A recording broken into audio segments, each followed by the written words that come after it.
درې کارونه یا درې مقاصد داسې دي چې دا وظیفه په هغه کې ډیر زیات اثر کوونکې ده. بسم الله الرحمن الرحیم. السلام علیکم ورحمت الله وبرکاته. امید در به کوم چې تاسو ټول په ټیک ټاک د صحت نه به خوند لئ. الله پاک مو خوشحاله آباد ساته. نن چې کومه زموږ وظیفه ده دا د یا لطیف وظیفه ده او ډیره زیاته خاص او مجربه وظیفه ده. داسې وظیفه ده چې مستنده ده او دا ازمایله شوې وظیفه ده چې څومره چې د انسانانو مقاصد وي د ټولو مقصدونو پوره کوونکې وظیفه ده. که تاسو زموږ په ښودلې شوې طریقې باندې عمل وکئ او په دغه طریقې باندې دا وظیفه وکئ انشاءالله کامیابي به ستاسو مقدر وي. دارنګې د خاص مقاصدو دپاره دا وظیفه راکولی شئ. که چېرته خاص مقصد نه وي د برکت دپاره هم کولی شئ. د الله پاک ښکلی نوم دی او ډیر زیات اعلی نوم دی او ډیر زیات حیثیت لري. ډیر زیات د عظمت نوم دی او دارنګې فضیلت هم سیوا دی او تاثیر هم پکې ډیر زیات دی. ځکه الله پاک په خپله وایي چې ولله الاسماء الحسنه د الله پاک دپاره ښکلي نومونه دي.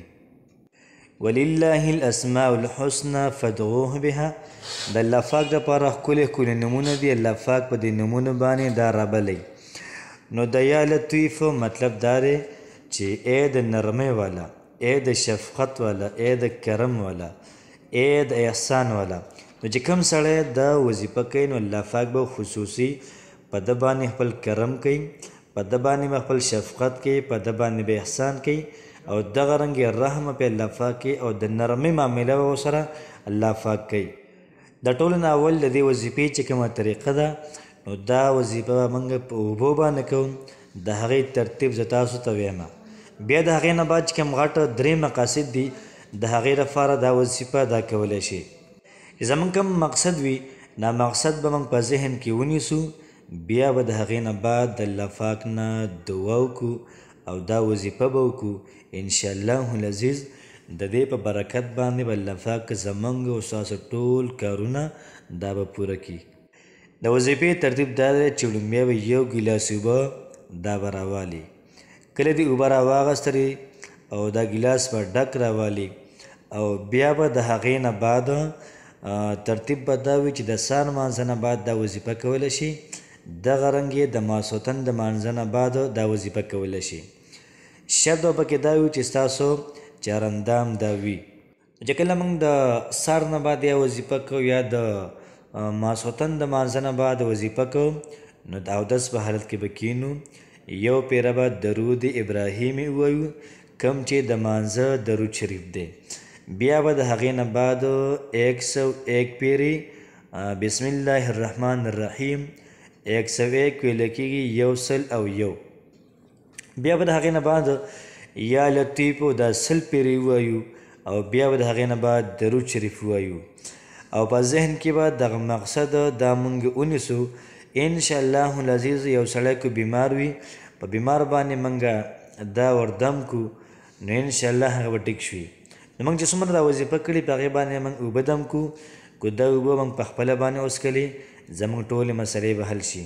دغه رنګ که دا موږ په بیمار باندې وڅکلې بیمار به ټولې مسلې حل شي.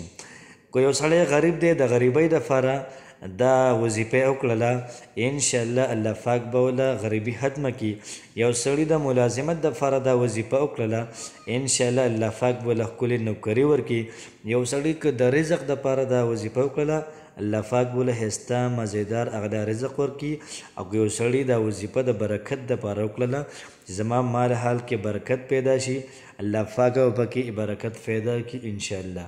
یو سړي کو دا وظیفه د دې دپاره وکړله چې زموږ د کور نحوست ختم شي. بالکل زبردست او پاورفول اثر محترمه دا وظیفه کوي. اوس راځو هغه دریو کارونو دپاره چې کومو دریو کارونو دپاره دا وظیفه ده. د ټولو نه اول دا د چا رشته نه کېږي هغه زموږ ورونه هغه زموږ خویندې چې د هغوی رشته نه کېږي نو هر ماسخوتن نه بعد یا هر سهار په دغه طریقې باندې به دا وظیفه کوئ او انشاءالله د عمل به 21 ورځې پورې جاري ساتئ. انشاءالله العزیز په دې 21 ورځو کې به تاسو ته خوشخبري دا میلاو شي. څومره ناشنا عمل دی. په لږ عمل باندې الله پاک ډېر زیات کارونه کوي. دویم نمبر خبر دا چې یو سړی نوکري نشته، کاروبار یې نشته، روزګار یې نشته، ملازمت یې نشته دی، د هغې دپاره دا وظیفه کوي، په ذهن کې به دغه سوچ کیږي او دغه رنګې وظیفه به شروع کړي. کومه طریقه چې ما تاسو ته وښودله انشاءالله العزیز په 21 ورځو کې به الله پاک دله نوکري دا ورکړي. یو سړی غریب دی او مالی حالات ډېر زیات خراب دي، د ځان لپاره دا وظیفه مقرر کړله او دی دا وظیفه کوي، پابندۍ سره کوي، 21 ورځو پورې دا وظیفه جاري ساتي. انشاءالله العزیز الله پاک به د انسان ټول کارونه وکړي او د انسان دا غریبي دا به الله پاک په مالدارۍ باندې دا بدله کړي.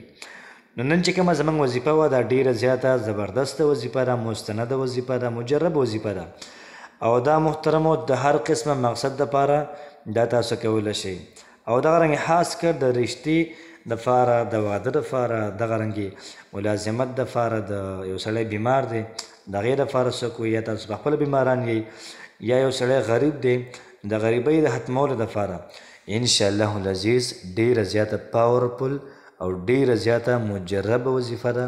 الله پاک هم خوشحاله ساته. السلام علیکم ورحمة الله وبرکاته.